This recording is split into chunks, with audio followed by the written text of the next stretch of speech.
Hello, Oh, students. Michael Sanchez here. Thank you so much for watching.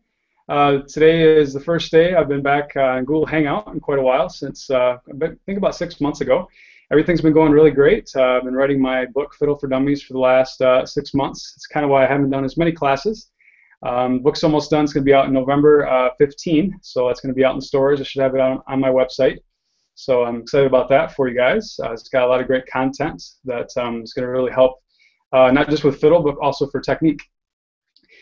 So today I want to talk about some practicing tips for you guys, and we actually have with us Gregory Maitan from locally here, Grand Rapids. Gregory, how you doing? Got whoa, I don't know if you can unmute yourself there, Gregory.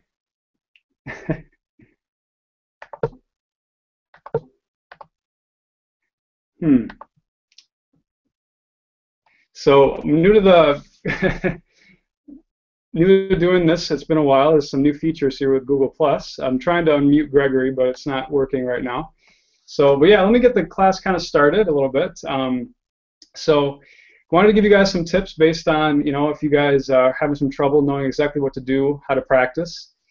And I figured maybe some of you guys that haven't taken lessons in a while, maybe you've been struggling with knowing exactly what to do when you do practice, or maybe you've been getting discouraged. So let me give you guys some tips today on that, and hopefully after today you guys will get more motivated and start your practicing more. So the first thing I recommend is that you guys understand, that practicing is not about the quantity as much as it's the quality. Don't get me wrong, but you definitely have to practice, a decent amount, but what you're doing during that time is what's really important. So if you guys are just kind of playing whatever songs and not really focusing on your technique and not really focusing on the important things of playing, you guys are going to have trouble progressing. So what I recommend to you guys is that if you guys are only going to practice, say, 15 minutes, I recommend in the first 5 minutes, practice your scales, practice your technique, your drills. Think about what you're doing. Don't just play. A lot of students, what they do is they just kind of pick it up and just say, hey, I want to play my favorite song. Fortunately, that's not the best way to progress and learn. So what I recommend is that you guys pick a scale that's challenging. So if you guys say are in more the beginner level, maybe it's a 2-octave C major scale or a 2-octave D major scale. If you're more advanced, maybe doing an F major 2-octave, or even getting into 3-octave scales. Just kind of depends on what level you're at. But scales are going to be the best thing, definitely, to build muscle memory. And the more you do that, the more in tune you're going to sound. So even if you guys only do that for, say, 5 minutes a day, it's going to make a huge difference. Another thing, what I would do definitely during your practice time is practicing drills. Let me kind of discuss a few drills that I would recommend. So you guys are struggling with getting a good sound. A lot of it has to do, a lot of times, with tension. So if you're grabbing the bow too tight, if your hand is really tense and you're not relaxed, you're going to have trouble getting a good sound. So what I do a lot of times is I have students put their wrist up against the wall and have them work on first kind of just loosening up the wrist, and then working on just moving the bow back and forth, kind of focusing on the front finger moving the bow. And try not to have stiffness in the wrist. Try to keep your hand really flexible, fingers flexible. Keep the proper bow hold, your thumb curved, your pinky curved. And focus just on guiding the bow in the front. So I do that up against the wall. It's really good practice. You only have to move the bow so far. So this would be a good way to warm up.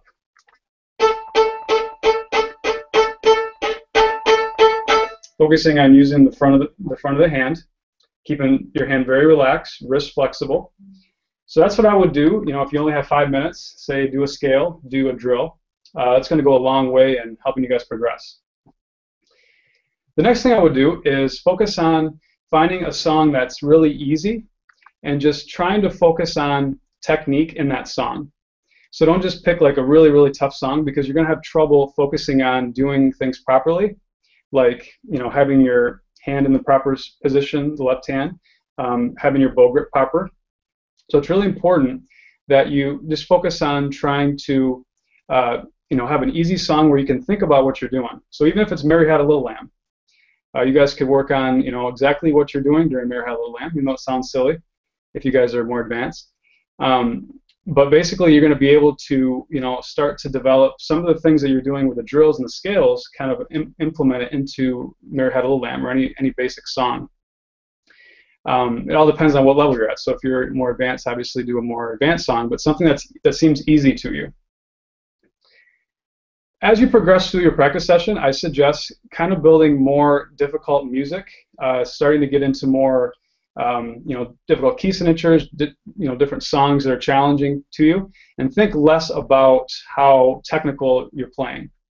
I find a lot of students, if they're really technical players, the whole entire practice session, they're just focusing all on, everything technique based, and that can be overwhelming and get discouraging. So a lot of students actually end up quitting the violin because they are so technical that they don't, all they're thinking about is technique, and they're not thinking about making a beautiful sound and being a musician. So as your practice session goes along, try to think less about that. So in the song, try to think more about like the notes, the rhythms, the articulation, the dynamics. For those of you guys that don't know what that is, it's basically adding things into the song that makes it sound good. So following in classical music, doing not just the notes, but doing staccatos, doing accents, doing piano and forte marks, doing things that are going to make the song sound better. So basically, it's just reading the music. It's doing everything that the music says. So don't pick a song that's so difficult that you can never learn anything else other than the notes. So that would be kind of my, the next part of the practice session. And then at the very end, I would be thinking of your practice session all about just musicality. What I mean by that is just pick up your violin, find a song, and just play. And don't think so much about, how you're sounding or what you're doing wrong. I think there needs to be a time where you're just a performer and you're just playing for yourself, or you're just playing to get a great sound. And the more you do that, the more confidence you're going to build, and the more you're going to eventually be able to play for other people or play in a recital. But if you're always thinking about technique and never thinking about, like doing something other than playing perfectly, you're just not going to have fun with this. And there needs to be time for that. So all this said, I think what you need to do is you need to split up your practice time into these parts. So like let's say you have 5 minutes. Technically, you can do everything we just talked about in 5 minutes. You could practice one scale. You could practice an easy piece, thinking about technique. You could practice a little bit harder piece and work a little bit less on technique. And then for the last minute, just play something fun. So even 5 minutes of practice can go a long ways in helping you progress. And if you do that, say once a day, once every other day, just for 5 minutes, it's going to really add up. A lot of people think that that's not going to make a difference. But if you're doing the proper things while playing the violin, like doing what we're talking about, it's going to really make a difference. So, on the other hand, let's say you have 60 minutes of time, you have a whole hour. Try to split up each of those times accordingly. Don't just pick it up and do whatever and hope for the best. I see so many students that, that come for private lessons that I have to guide them, in this area, because some are, say, really technical, some are very musical. So like the very musical people are the ones that come in and they say, hey, I just learned a song on YouTube yesterday and it was a lot of fun, and I don't care about technique, and I just want to play the violin, whereas the other side is people that that's all we talk about the whole lesson is just technique, and I try to tell them, hey, we should have fun and play songs and do some more. So try to find that balance. That's important to progress and become a good musician. So yeah, those are kind of the things I would highly recommend to you guys. So yeah, we're on Google Hangout right now. Some of you guys might be watching this live on YouTube. We're going to start doing these classes here on Google Hangout as long as we can figure out all the technology, which is always a struggle. But yeah, things have been going really well, and really look forward to getting back into these classes. And so if you guys have any suggestions of topics for us to talk about, email me at rivertownviolin@hotmail.com. I can actually see your questions on the side, so if you guys have anything to ask, feel free to do that. I can take your questions at any time, as long as you're logged into the Google Plus platform. So any guys just want to say hello, just to make sure it works, that'd be cool. So yeah, as far as practicing, I think just so many students get overwhelmed, with the concept of, either that they get overwhelmed because they don't have enough time to practice, or they get overwhelmed because they don't know what to practice or how to practice. So there's always a solution.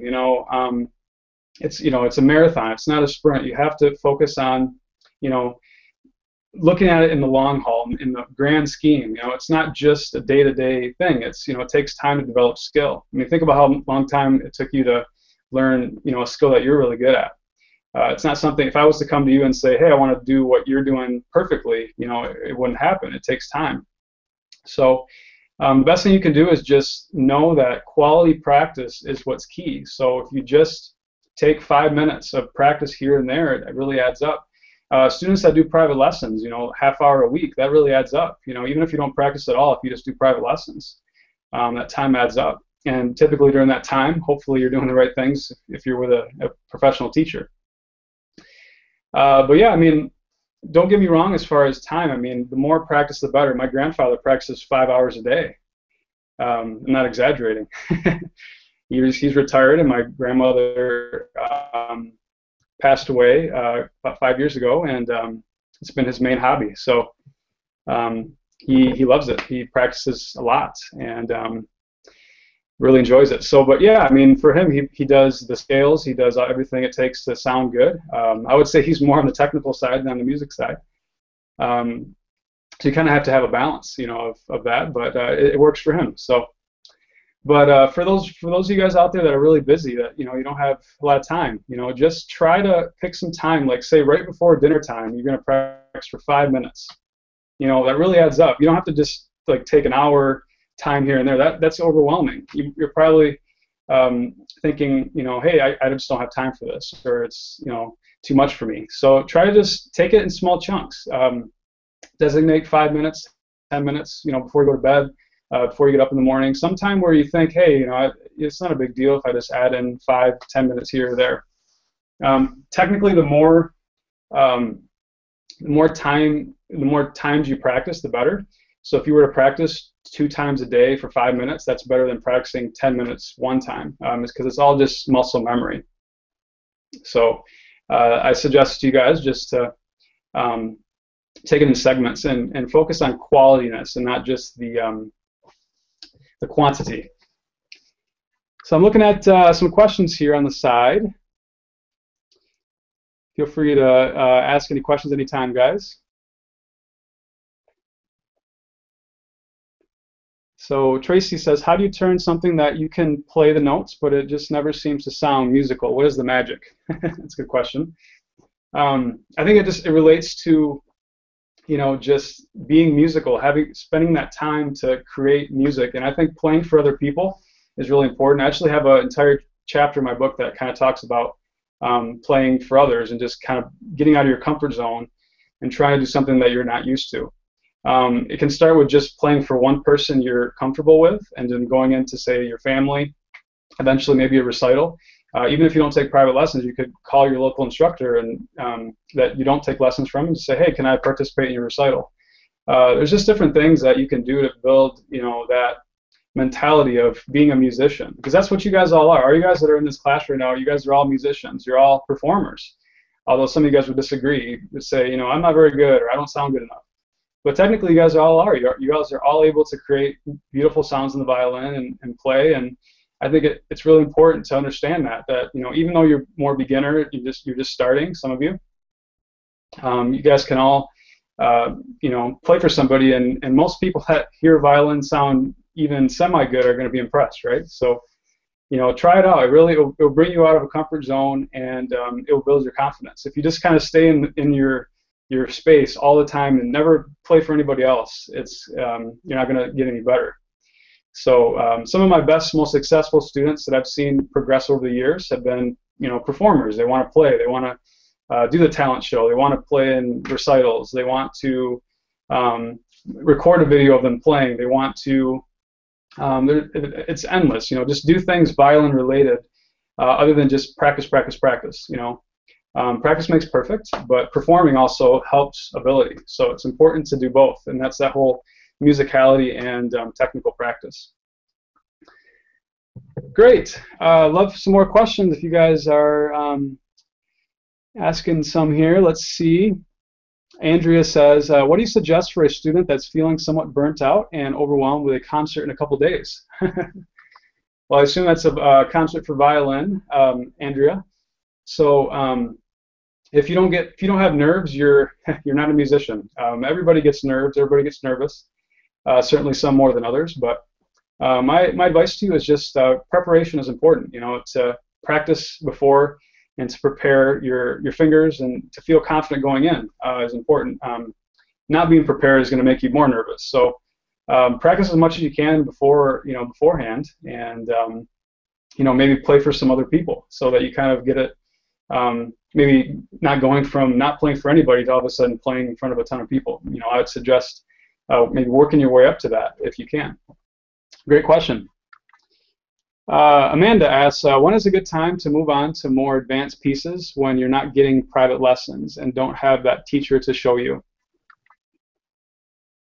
Very good. That's a tricky question, Amanda. I mean, it's hard to progress on the violin when you don't have a good guidance, a good private teacher. That's really what a private teacher does. They take a goal, they take something that a student wants to do, and they progress that student in the right direction. I think a lot of students kind of get stuck, if they don't take private lessons. Just think about anything that you're good at or anything that it's taken time for you to learn. If you just were to tell somebody to just go do that without any sort of help, any sort of instruction, I mean, they're going to get lost. They're going to be confused. So even practicing 5 hours a day, if you're not practicing the right things, you're going to not get as good on the violin. I think you certainly can play advanced songs and you certainly can progress, but I would say it's 50% less. It really is. It's less because you don't have that direction of somebody that knows what they're doing, that's already been through the path, that knows what needs to be done to get better, to tell you what you need to do better and how you can improve. I find it all the time that students, they take lessons with me, say for 3 years, and all of a sudden they stop taking lessons, and then all of a sudden they come back a couple years later and say they practice, and it sounds like they're the same, or just a little bit better. So it really is. It's all about having good guidance. I mean, just think about like just going through a maze and not being able to see. If you weren't able to see through the maze, how are you going to get through it? It's kind of like that if you don't take private lessons. It's like you don't know where you're going. Even you could run around and turn around and continue to run, but you're not going to find your way. So highly encourage, private lessons to all you guys. Not just saying that because I'm a teacher. All right. Let's take a few more questions. Sorry that we didn't get Professor Maytan on tonight. He is actually watching, but because of Google Plus, we didn't quite get him to get on the call here. But if you want to wave, Professor, everybody, he's here watching, and I'm sure he'll participate in our next classes. So Mr. Maytan, he's one of my very good friends, and he's been playing violin for a very long time, and he's a professor of violin, and he's a very nice guy and got a lot of knowledge. So I figured he'd be a great addition to the class, but he'll probably come on next time. So thanks, Professor. Again, I can't get you unmuted. Great. Any other questions? Let's see. Take a few more here. Working hard on my new website coming out soon. Superior Violins is coming out with a new website, so we've been doing that a lot. So definitely I'll let you guys know when that's done. Any other questions here? Let me kind of browse.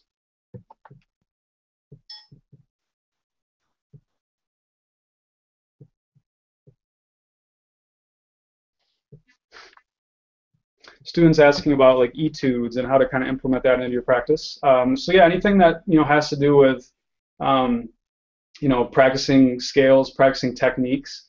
It's not the most funnest thing in the world, but it's the things that get you better. If you just play songs and don't do scales, you're going to struggle to progress. That's more the mentality of the musician. I actually had a student that just came in for a lesson a couple days ago, and she hasn't taken lessons for like 2 months, and we were just in the very basics. But she came in and she turned to the very back of the book and she said, I just want to play songs. I just want to play, you know, I've been taking piano lessons and I just want to play. That's a terrible approach, you know, to skip everything that we, you know, are supposed to work on. So, you know, it's important to do, you know, take the steps that you should take to get to a certain level or certain goal. So yeah, she was playing like this, not using any bow, but you know, what do you do if your mind is set on just doing that? So, but yeah, I mean, you know, everything that I'm talking about as far as practicing, guys, is from my experience. You know, I've been teaching full time now for 6 years.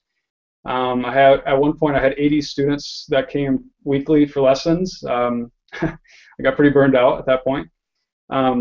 Now I have about 50 students. That's a little bit better load for me. But yeah, I do this full time, and I see so many different types of students. And you know, everyone's at a different point and different personality, different level. So my expertise and everything that I'm telling you guys as far as, you know, how to practice and what to do is going to go a long way.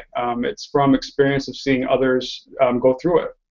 So you know, when you start to see success in a certain progress, a certain road that people take, you start to tell other people about it. So this is definitely that road. You know, just practicing when you can, doing the right things, not being overwhelmed, and just being patient. I think that's, if I could say one thing about this whole class, is what I would sum it up.